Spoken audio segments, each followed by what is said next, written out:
Bonjour, je suis Valérie Pavio, bienvenue dans la Minute Inside. Nous sommes rarement très à l'aise avec la notion de conflit.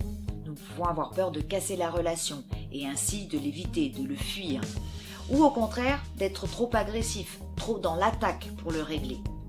Dans tous les cas, le terme n'est pas neutre, l'idée non plus. Je vous propose de voir quelques points qui nous permettent de gérer positivement un différend.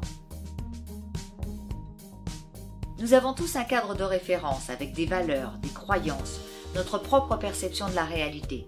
Lors d'un conflit, nous cherchons plus à défendre nos idées qu'à comprendre celles de l'autre. Or, entendre et comprendre notre interlocuteur nous permet déjà d'éviter bien des conflits. Et après ? Le premier point pour bien gérer un conflit, c'est de s'adresser directement à la personne et en privé.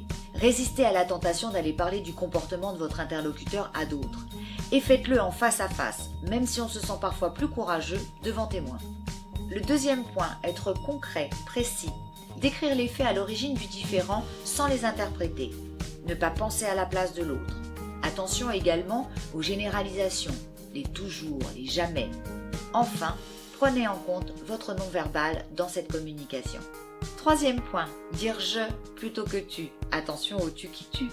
Par exemple, dites « je n'ai jamais reçu cette demande » plutôt que « tu ne m'as jamais envoyé cette demande ». Point 4. Présentez objectivement l'enjeu du litige.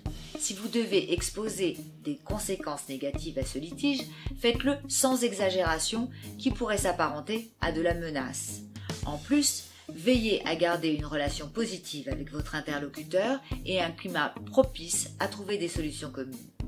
Dernier point, proposez une solution acceptable pour votre interlocuteur. Gardez en tête ce qui est important pour vous, bien sûr, mais aussi ce qui est important pour lui. Dans tous les cas, lui faire perdre la face ne résoudra pas durablement le conflit.